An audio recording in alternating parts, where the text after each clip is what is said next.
Occupational burnout syndrome.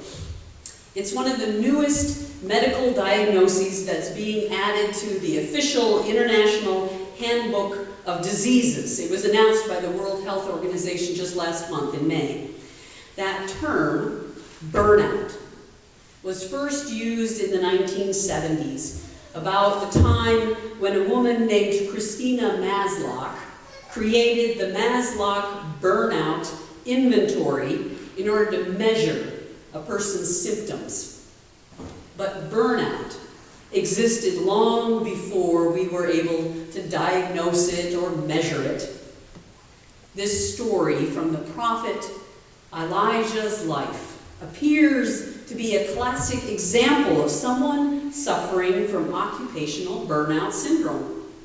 Earlier in the story of Elijah, he has shown himself to be a person of great faith, with courage and tremendous power. Elijah delivered the news from God that there would be a severe drought, and then not a drop of rain fell for 3 years. During those dry years, God sent ravens to help feed Elijah on one of his journeys. On another time, a widow shared her last meal with him. Then Elijah miraculously made it so that her flour bin and her oil jug would never run out. When the woman's only son died, Elijah prayed over him, and God listened and brought him back to life. At that time, Jezebel, the wife of King Ahab, the king of Israel, was practicing and promoting the worship of idols, particularly Baal, the god of rainstorms. She took offense to the prophets who were faithful to the Lord God Almighty and who spoke against her. So she began to have those faithful prophets executed. Eventually, many had been killed, and God directed Elijah to challenge Jezebel's prophets, those Baal priests, to a showdown. The Baal prophets failed miserably, but at Elijah's word, as he prayed, "Lord, let it be known today that you are the God in Israel, and turn their hearts back to you. Fire rained down from heaven." And the false prophets were put to death, and Elijah knelt and prayed before God until the first raindrops fell again after that long drought. Elijah was at the peak of his career. The verse that was just before the passage I read a moment ago says, "The power of the Lord came on Elijah, and tucking his cloak into his belt, he ran ahead of King Ahab all the way to Jezreel." That was 17 miles, and King Ahab was in a chariot. He was strong, and he was at his peak. But then everything went downhill fast. Elijah received death threats from the king's wife. It frightened him terribly, perhaps because he had PTSD from seeing all his prophet friends and colleagues murdered. He was still grieving their loss. And Elijah starts to show those signs and symptoms of burnout. The definition of occupational burnout syndrome comes with 3 criteria in that International Handbook of Diseases. And the first criterion is energy depletion or exhaustion. It's illustrated here in a Maxine cartoon. It says, if it weren't for stress, I'd have no energy at all. Energy depletion and exhaustion. Do we see that in Elijah? Absolutely. He's exhausted from his intense and demanding work. He has been running here and there. He is tired. He is weak. He is overwhelmed. He He sits down under a tree and immediately falls asleep. Even the angel looks at him and says, "This journey is too much for you." He must have looked terrible. The second criteria for burnout is increasing mental distance from one's work, sort of indifference, along with negativism and cynicism. Here Maxine illustrates it again. She says, in 100 years this won't matter. It barely matters now. How about Elijah? He's pretty much given up on his prophet job. He's escaped out into the wilderness. He told his servant to get lost. And when God asks him why he's there, Elijah gives a litany of everything that's gone wrong. "I've had enough, Lord." The third criterion is reduced professional effectiveness, a sense of diminished accomplishment and self-doubt. Again, Maxine says, "One of my coworkers has that annoying habit. She works, makes me look bad." What about Elijah? He's very discouraged that many in Israel have been led astray to the worship of the idols. "The Israelites have rejected your covenant," he moans. And I wonder if he has a sense of responsibility for that, because his job was to keep the people close to God and be leading them to God.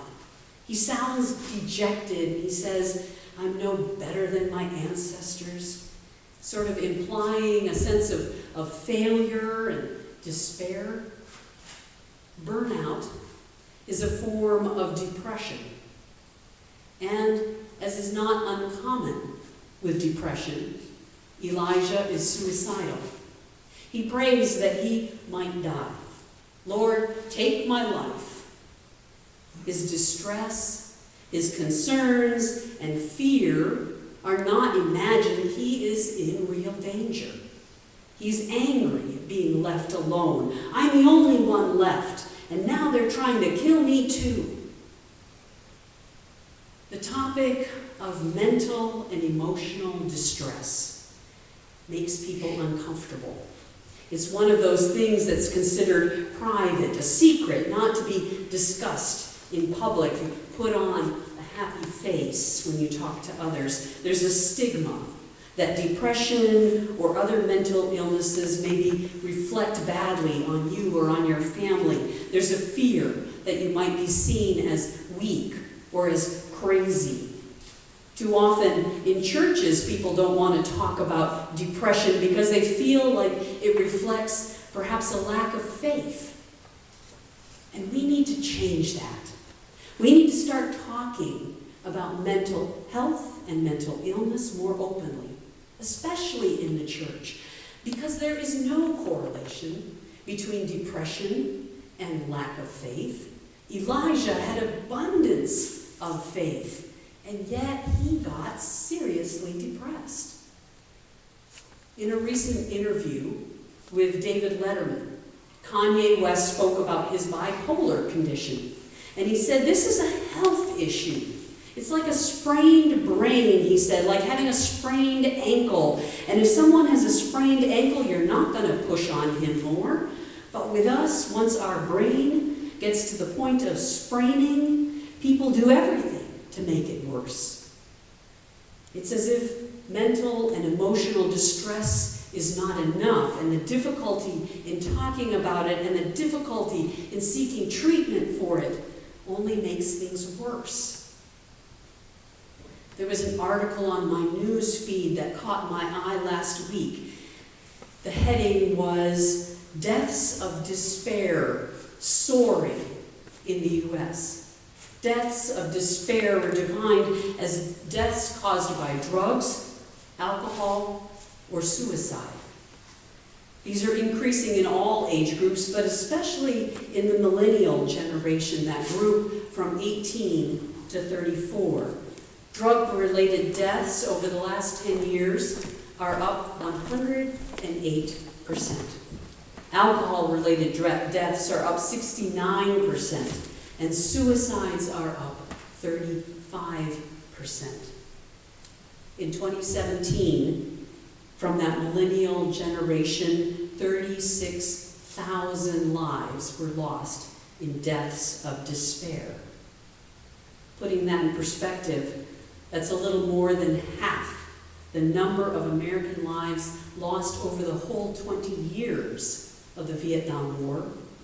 It's 8 times the number of American soldiers in that same age group that died in the Iraq War since it started in 2003. It's 12 times the number of deaths from the 9/11 attacks. I lost a brother to a death of despair. My brother Paul died at the age of 33 from depression and schizophrenia. He had struggled with mental illness from the time shortly after he graduated from high school. When he took his meds, he was actually able to finish a college degree and to work, but part of the nature of his illness was that he was not able to accept his need for medication and treatment. I too have gone through a dark time in my own life when my children were very young and I experienced a time of depression. I needed to face some struggles from my childhood and to grieve long separations from my parents when I was in boarding school when we were overseas. Maybe as I tell you these stories, your own stories have come to your mind, your own family members, your friends, yourself. And if you hear nothing else this morning, I want you to hear how critical it is to reach out and get help. And so I've put it up on the screen this morning. The National Suicide Prevention Lifeline is 1-800-273-8255. Put it in your phone if you don't already. And there is now a crisis text line. You can text HOME to 741-741. Or you can call 911. Because when someone is suicidal, it is an emergency. I have sat with people and asked if I could call the lifeline number with them. I have offered to drive someone to an emergency room or gone with them to the doctor's office in those difficult, critical days. There is treatment for emotional and mental disease, just as there is treatment for heart disease and for sprained ankles. And there are ways to intervene. There are ways to practice prevention. And as I looked at this story about Elijah and his burnout and his depression, I was amazed to see how God intervened and provided just what Elijah needed and just what doctors today are prescribing. There was no suicide lifeline back then, nor a text line either.